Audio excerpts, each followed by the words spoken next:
GT Holidays, South India's #1 travel brand. You know you are special when you're with GT Holidays.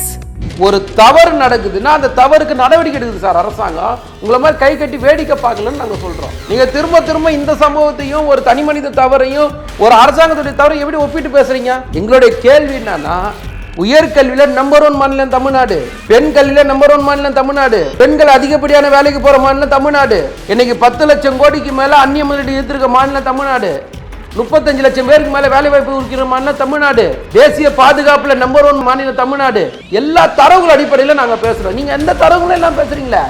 பொய்யா பேசுறீங்களா? ஒரு கட்டத்துல சசிகலாக்கு துரோகி, ஒரு கட்டத்துல ஓபிஎஸ்க்கு துரோகி, ஒரு கட்டத்துல அதிமுக துரோகி, இன்னைக்கு ஒட்டுமொத்த இந்தியாவுக்கு துரோகி, இந்த நாட்டுடைய துரோகி எடப்பாடி பழனிசாமி.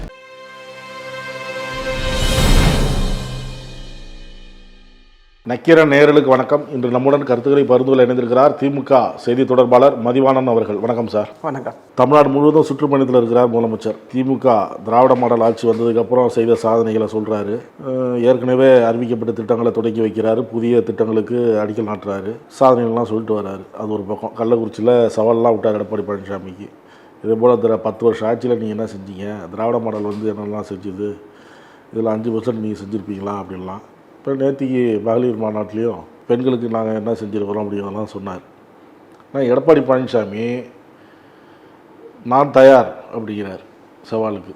அவர் ஓப்பன் சேலஞ்ச் சொன்னார்ல ஸ்டாலின் சார், அதுக்கு நான் தயார், நீங்கள் என்ன செஞ்சீங்க, அதிமுக ஆட்சியில் என்ன நல்ல திட்டம் கொண்டாந்தது அப்படிங்கிறத பேசுகிறதுக்கு நாங்கள் 95% நாங்கள் செஞ்சுருக்கிறோம், திமுக தான் கொடுத்த வாக்குறுதியை நிறைவேற்றலை, எங்கே திரும்பினாலும் போராட்டம் இல்லை. இப்போது எடப்பாடி பழனிசாமி 1-to-1 விவாதத்துக்கு கூப்பிட்றாரு, அதான் நீங்கள் சொல்ல வர்றது. இப்போது 1-to-1 விவாதத்துக்கு முதலமைச்சர் சொன்னதுக்கும் எடப்பாடி பழனிசாமி சொன்னதுக்கும் பல கிலோமீட்டர் வித்தியாசம் இருக்குது. இப்போ முதலமைச்சர் எப்படி சொல்கிறாருன்னா, தன்னுடைய சாதனையை மக்கள் மன்றத்தில் வச்சார், அதுக்கான பிரதிபலனா மக்கள் தொடர்ச்சியாக 14 வெற்றியை பரிசாக கொடுத்தாங்க. இப்போ விடியல் பயண திட்டமாக இருக்கட்டும், இல்லை மகளிர் உரிமை தொகையாக இருக்கட்டும், இல்லை காலை சிற்றுண்டி திட்டமாக இருக்கட்டும், இல்லை இல்லம் தேடி கல்வியாக இருக்கட்டும், இல்லை மக்களை தேடி மருத்துவமாக இருக்கட்டும், எல்லாம் இந்த மூச்சு இறைக்க நீங்கள் பட்டியல் பேசுகிறீங்க, எல்லாம் போட்ட ஷூட்டு தாங்கிறார். இல்லைங்க, அதுதான் நான் சொல்ல வரேன். என்னன்னா, இந்த சாதனைகள் உண்மையா பொய்யான்னு சொல்ல வேண்டியது பொதுமக்கள். அப்போ பொதுமக்கள் எங்கே முடிவு பண்ணுறாங்க? தன்னுடைய உரிமையை வாக்கா செலுத்தி தொடர்ச்சியாக முத்துவேல் கருணாநிதி ஸ்டாலினுக்கு வெற்றியை பரிசாக கொடுக்குறாங்க. என்னைக்கு செயல் தலைவரானாரோ அன்னையிலேருந்து இன்றைக்கு வரைக்கும் தொடர்ச்சியாக வெற்றி பெறாரு. என்னையிலேருந்து எடப்பாடி பழனிசாமி அதிமுக முன்னிலைப்படுத்திச்சா அன்னையிலேருந்து அதிமுக தோத்துட்டு தானே இருக்கு. இதை விட என்ன ஒரு உங்களுக்கு ஆதாரம் வேணும், சாட்சி வேணும்? மக்கள் தானே சொல்கிறாங்க முடிவை. அப்போது எடப்பாடி பழனிசாமி கனவு உலகத்தில் வாழ்கிறார். அவர் பேசும்போது தப்பா பொய்யான தகவலை பரப்புறார். வாய்க்கு வந்ததை யாரோ ஒருத்தர் எழுதி கொடுக்குறாங்கன்னு பேசுறாரே தவிர அவர் பேசுறதுல எந்த இடத்துலையும் உண்மை கிடையாது. சட்டம் ஒழுங்கு சரியில்லைங்கிறாரு, பெண்களுக்கு பாதுகாப்பு இல்லைங்கிறாரு, குழந்தைகள் முதல் மூதாட்டி வரைக்கும் பாதுகாப்பு இல்லைங்கிறாரு.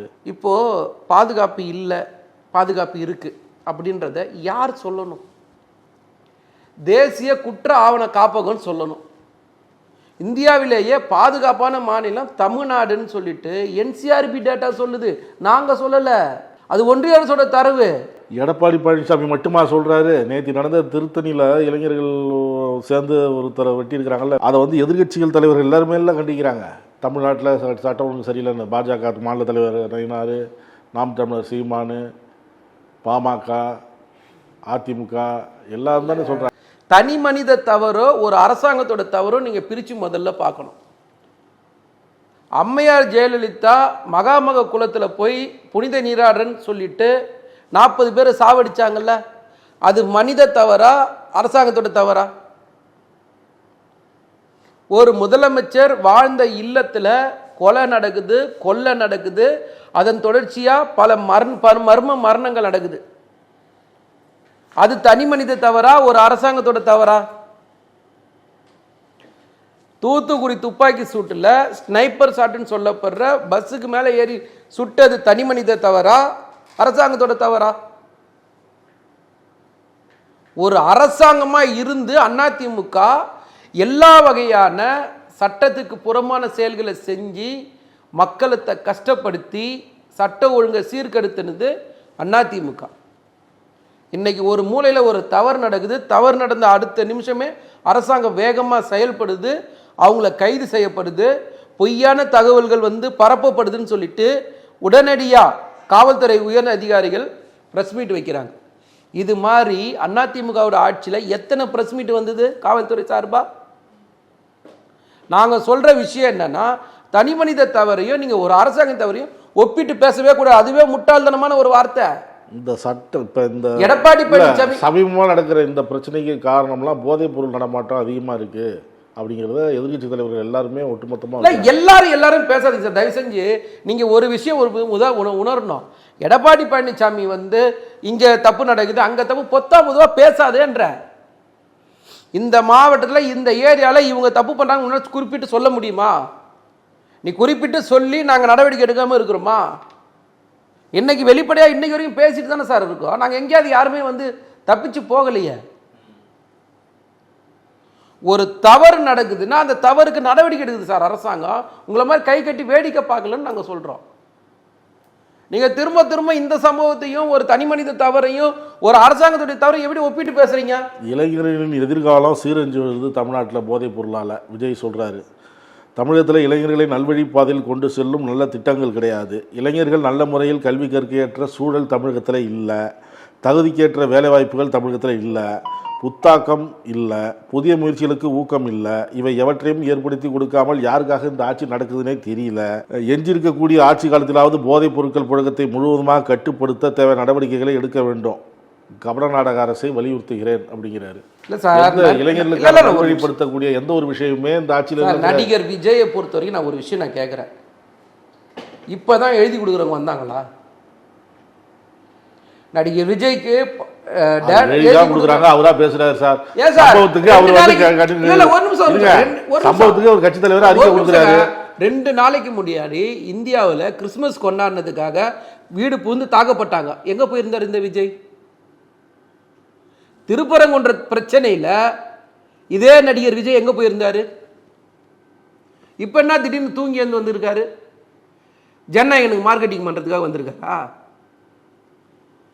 இல்லைங்க, நான் என்ன சொல்கிறேன், எழுதி கொடுக்குறோம், அது ஒழுங்காக எழுதி கொடுக்குறோம். நடிகர் விஜய்க்கு பொறுத்த வரைக்கும் எங்களுடைய கேள்வி என்னன்னா, உயர்கல்வியில் நம்பர் 1 மாநிலம் தமிழ்நாடு, பெண் கல்வியில் நம்பர் 1 மாநிலம் தமிழ்நாடு, பெண்கள் அதிகப்படியான வேலைக்கு போகிற மாநிலம் தமிழ்நாடு, இன்னைக்கு 10 லட்சம் கோடிக்கு மேலே அந்நிய முதலீடு ஈர்த்திருக்க மாநிலம் தமிழ்நாடு, 35 லட்சம் பேருக்கு மேலே வேலை வாய்ப்பு இருக்கிற மாநிலம் தமிழ்நாடு, தேசிய பாதுகாப்பில் நம்பர் 1 மாநிலம் தமிழ்நாடு. எல்லா தரவுகள் அடிப்படையில் நாங்கள் பேசுகிறோம். நீங்கள் எந்த தரவுகளும் எல்லாம் பேசுகிறீங்களே, பொய்யா பேசுகிறீங்களே. நான் சொன்ன எதையாவது உங்களால் மறுக்க முடியுமா? இன்னைக்கு உயர்கல்விக்கு போகிற மாணவிகளோட இது உயர்ந்திருக்கா இல்லையா? பிள்ளைகளுக்கு வர குழந்தைகளோட ரேஷியோ உயர்ந்திருக்கா இல்லையா?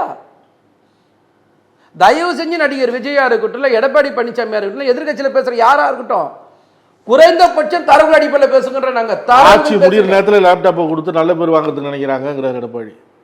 ஆட்சி முடிகிற நேரத்தில் இது எதுக்கு கொடுக்குறாங்க? இது மாணவர்களுக்காவது பயன்படுமா அப்படின்னு கேட்க. அதாவது எடப்பாடி பழனிசாமி பேசுனது நான் முதல்ல சொன்னது தான். துரோகத்தோட மறு உருவமாக இருக்கிற எடப்பாடி பழனிசாமி உண்மையை பற்றி பேசவே கூடாது. மக்கள் நல திட்டங்களை பற்றி பேசவே கூடாது. நான் சொல்கிறேன், ஸ்கூட்டர் திட்டத்தை நிறுத்தந்து நாங்களா நீங்களா? தாலிக்கு தங்க திட்டத்தை நிறுத்தந்து நீங்களா நாங்களா? எல்லா திட்டத்தையும் நிறுத்திட்டு தானே நீங்கள் போனீங்க. கேட்டால் கொரோனா காரணம் சொன்னது யார்? எடப்பாடி பழனிசாமியா நாங்களா? எல்லா திட்டத்தையும் நிறுத்தந்து எடப்பாடி பழனிசாமி நிறுத்திட்டு போயிட்டேன். ஒவ்வொரு திட்டமாக நீங்கள் வாங்கி வச்ச நிர்வாக சீர்கள்லாம் சரி பண்ணிவிட்டு ஒவ்வொரு ஸ்கீமாக நாங்கள் நடைமுறைப்படுத்துகிறோம். எங்கள் மேலே குறை சொல்கிறீங்க? அப்போ திட்டங்களை கொண்டு வர துப்பில்லாத எடப்பாடி பழனிசாமி எதுக்கு அதை பற்றி பேசணும்? ஸோ நீங்கள் வாங்கி வச்ச கடன் சுமை, அதற்கான வட்டி, நிர்வாக சீர்கேடு, வரி வருவாய் பற்றாக்குறை, மோடியோட வரி பகிர்வோட வர ஓர வஞ்சனை எல்லாத்தையும் பார்க்கறது நாங்கள். இதில் நீங்கள் எங்கேருந்து வந்தீங்க? தொழில்துறையில் இப்படிலாம் இருக்கிறோம்னு பெருமை பேசுகிறாரு ஸ்டாலின். இந்த பெருமைக்கெல்லாம் விதை போட்டது அதிமுக ஆட்சி தான். 2019 ஜனவரியில் முதலீட்டாளர் மாநாடு நடத்தி 3,05,000 கோடி ரூபாய் முதலீடு ஈர்க்கப்பட்டு 304 புரிந்துணர்வு ஒப்பந்தங்கள் போடப்பட்டது அதிமுக ஆட்சியில். அதில் 27% நிறைவேற்றப்பட்டது. அதன் மூலம் பல தொழிற்சாலைகள் பயன்பாட்டுக்கு வந்தது, இளைஞர்களுக்கு வேலை கிடைச்சது. ஸ்டாலின் பேசும் பெருமைக்கு அதிமுக அரசு தான் காரணம்.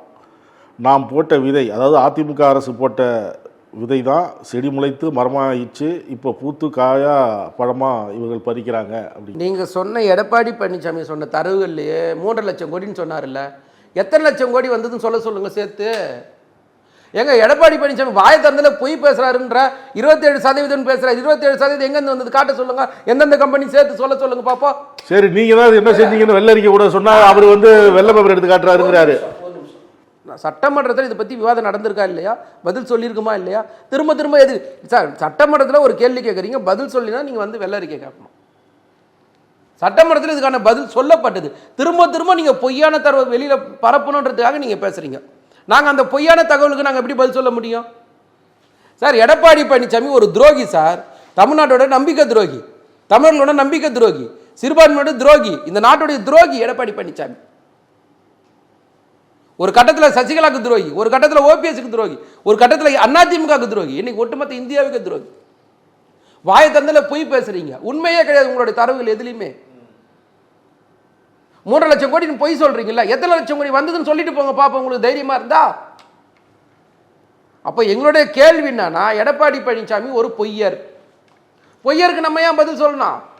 உண்மையை கேளுங்க, நாங்கள் பதில் சொல்றோம். செவிலியர்கள் போராட்டம் நடந்தது, தூய்மை பணியாளர் போராட்டம் நடக்குது, ஆசிரியர்கள் போராட்டம் நடக்குது. இப்போ மீண்டும் அதிமுக ஆட்சி வந்ததுக்கப்புறம் 4000 அம்மா மினி கிளிகள் தொடங்கப்படும். அதிமுக ஆட்சி அமைஞ்சது தாலிக்கு தங்கம், திருமண உதவி திட்டம், 2 திட்டமும் தொடரும். பட்டு வேட்டி பட்டு சேலத்தை வழங்கப்படும் அப்படின்லாம் சொல்கிறேன். அதுக்கு முதல்ல அத்தைக்கு மீசை முளைக்கணும், அப்போ தான் அது சித்தப்பனா மாறும். அதுக்கு முதல்ல நடக்காத விஷயத்தெல்லாம் பேசக்கூடாது. 14 தொல்லிய மக்கள் உங்களுக்கு பரிசாக கொடுத்ததுக்கு அப்புறம் கூட நீங்கள் அடங்க மாட்டீங்க இல்லை? எப்படி உங்களுக்கு ஓட்டு போடுவாங்க? எதுக்காக ஓட்டு போடணும்? இந்த மாநில உரிமையை காப்பாற்றுறதுக்காகவா? ஒட்டுமொத்த மாநில உரிமை அடமானம் வச்சது எடப்பாடி பழனிசாமி. கூட்டணி பலம் நேற்று கூட பேசுறாரு. கூட்டணி பலம் இருக்கிறால திமுக அந்த மாதிரிலாம் பேசிக்கிட்டு இருக்கு. அங்கே கூட்டணியிலும் சில கலகலப்பு நடந்திருக்கு. காங்கிரஸ் அமைச்சர்கள் இடம் கேட்குது, சூழ்நிலைக்கு ஏற்றபடி நாங்கள் பேசுவோம் அப்படின்னு திருமாவளவன் சொல்கிறாரு. அப்படிலாம் பேசுகிறாரு. நேற்று இளவு காத்த கிளி மாதிரி தான் உட்காந்து இருக்கணும் கடைசி வரைக்கும். பரவாயில்லையா? இதையே தான் மெகா கூட்டணி அமைப்பேன் நானும் 10 தேர்தலாம் எடப்பாடி பழனிசாமி சொல்கிறாரு. யார் தான் அந்த மெகா கூட்டணி எனக்கு தெரிலங்க. தயவுசெய்து உங்களுக்கு தெரிஞ்சாவது சொல்லுங்கள், யார் அந்த மெகா கூட்டணி சொல்கிறாரா இல்லையா எடப்பாடி பழனிசாமி? இது வரைக்கும் நடக்கலைங்க. அதனால தான் சொல்கிறேன், எடப்பாடி பழனிசாமி ஒரு பொய்யர், ஒரு ஏமாத்துக்காரர், தமிழ்நாட்டு மக்களுக்கு துரோகம் பண்ணுற ஒரு தமிழினத்துடைய துரோகி அப்படின்னு நான் தெளிவாக சொல்கிறேன். பெரிய பெரிய வார்த்தைலாம் சொல்கிறீங்க. நான் யதார்த்தமாக சொல்கிறேன், உண்மையை சொல்கிறேன். நீங்கள் பேசுகிற தரவுகள் இருந்தால் பேசுங்க, நான் பேசுகிறேன். எடப்பாடி பழனிசாமி சொல்கிற எந்த குற்றச்சாட்டுக்கும் யார் பதில் சொல்லணும்? என்சிஆர்பி டேட்டாவில் பாதுகாப்பான மாநிலம் தமிழ்நாடா வேறு எந்த மாநிலம் நீங்கள் சொல்லுங்கள். உங்கள் தரவு நான் ஒன்றிய அரசோட தரவு சொல்லுங்க, அதுக்கப்புறம் இதை பற்றி பேசுவோம். சார் பாதுகாப்பான மாநிலமாக இல்லைன்னா ஒரு ஃபாரினர்ஸ் இங்கே எப்படி சார் இன்வெஸ்ட்மெண்ட் பண்ணுவாங்க? வெளிநாடு அந்நிய முதலீடு இங்கே எப்படி வரும்? அவங்க கேட்குறது இந்த திராவிட மாடல் ஆட்சி வந்ததுக்கு அப்புறம் தானா இந்த முதலீடு, அதுக்கு முன்னாடி அதிமுக எதுவுமே செய்யலையான்னு கேட்குறாங்க. நீங்கள் செஞ்சதுக்கான விளைவு, நீங்கள் ஆட்சி விட்டு போகும்போது தமிழ்நாடுடைய பொருளாதார வளர்ச்சி எவ்வளோ? இதுதான் கேள்வி. இன்னைக்கு தமிழ்நாடுடைய பொருளாதார வளர்ச்சி 16%. இந்தியாவோட பொருளாதார வளர்ச்சியோட 2 மடங்கு. இந்த தரவு நாங்கள் சொன்னதா ஒன்றிய அரசு சொன்னதா? ஒன்றிய அரசு. அப்புறம் ஸோ நாங்கள் பேசுறதெல்லாம் தரவுகள் அடிப்படையில் பேசுகிறோம், உண்மையை பேசுகிறோம். உங்களை மாதிரி பொய் பேசுகிறோம். நீங்கள் வெறும் பொய்யை மட்டுமே பேசுறீங்க, அதுதான் பிரச்சனை. அதனால தான் மக்கள் உங்களை புறக்கணிக்கிறாங்கன்றதையே எடப்பாடி பழனிசாமி உணர்ந்தா நல்லது. பாமக நிறுவனர் டாக்டர் ராமதாஸ் தன்னுடைய ஆதரவாளருடன் பொதுக்குழு நடத்தினார் சேலத்தில். அன்புமணி தரப்பு அது கிடையாது, இதுதான் உண்மையான பாமக அப்படின்னு சொல்லி அதில் அன்புமணியை கடுமையெல்லாம் பேசியிருக்காங்க. இவரே ஒரு பையனை வழக்கு தெரியாமல் வளர்த்துட்டேன் அப்படின்லாம் உருக்கமாக பேசியிருக்காரு, அழுதுருக்கிறார். அவங்க மகள் காந்தியும் கடுமையாக பேசியிருக்காங்க, நன்றி விசுவாசம் இல்லை. ஆனால் அவர் அன்புமணி இவ்வளோ பிரச்சனைக்கு திமுக தான் காரணம்னு அவரும் சொல்லிட்டு. அதான் சொல்கிறேன் சார். முதல் ஒரு விஷயம் நான் என்ன சொல்கிறேன், இது ஒரு உட்கட்சி பிரச்சனை சரிங்களா. ரெண்டாவது ஒரு குடும்பத்தில் யார் பெரியவங்கன்ற ஈகோ பிரச்சனை ரெண்டாவது. ஆனால் அதுக்காக பொதுவெளியில் நீங்கள் தேவையில்லாமல் எங்களை பேசுனீங்கன்னா நாங்கள் அதுக்கு பதில் சொல்ல வேண்டிய கட்டாயத்தில் நாங்கள் அன்புமணியில் சொன்னார், இவர் இல்லை சொல்ல. நான் சொல்கிறேன், அது அன்புமணி சொல்லியிருந்தாலும் சரி, ஜிகே மணி சொல்லியிருந்தாலும் சரி, யார் சொல்லியிருந்தாலும் சரி, இதில் திமுக எங்கேருந்து வந்தது? வன்னியர் இடஒதுக்கீடு கொடுத்தது திமுக, இறந்தவங்களுக்கு மணிமண்டபம் கட்டினது திமுக, அவங்களுக்கு மாத பென்ஷன் கொடுக்கறது திமுக, எல்லா திமுக. குறை மட்டும் திமுக மேலே சொல்லுவீங்களா? இது கணக்கெடுப்பு நடத்தலைன்னு அன்புமணி குறை சொல்கிறாரு. இல்லை, நீங்கள் அதை குறை சொல்கிறது மட்டும் தான் எங்கள் மேலே வரீங்க. அதுக்கான அதிகாரம் ஒன்றிய அரசுக்கிட்ட தானே இருக்கு. அதையே ஒன்றிய அரசை பற்றி பேச மாட்டீங்க, மோடியை பார்த்து பேச மாட்டீங்க, யாரை பார்த்து பேச மாட்டீங்க, எங்களை மட்டும் பேசுறீங்களா? அது எப்படி அர்த்தம்? அதனால மக்கள் உங்களை புறக்கணிக்கிறாங்க. நாளை காலையில் நீங்கள் 2 பேரும் ஒன்றா கூட சேர்ந்து போகலாம், ஏன்னா அது உங்கள் குடும்ப பஞ்சாயத்துன்ட்டு போயிடுவீங்க. ஆனால் சமுதாய மக்களுக்காக தயவு செஞ்சு உண்மையாக இருங்க 2 பேரும். கருத்துக்களை பார்த்து நன்றி. நக்கீரன் டிவிக்கு சப்ஸ்கிரைப் செய்யுங்கள். உங்கள் ஆதரவே எங்கள் பலம். ஆசிரியர்களுக்கு நண்பனாகவும் மாணவர்களுக்கு ஆசானாகவும் திகழும் தேர்வு வழிகாட்டி. ஒவ்வொரு பாடத்திற்கும் அனுபவமிக்க ஆசிரியர்களின் துல்லியமான தெளிவான விடைகள். CNC இருக்கு, தேர்வு பயம் எதற்கு? இது தீரன் பப்ளிஷிங் ஹவுஸ் விற்பனை வெளியீடு.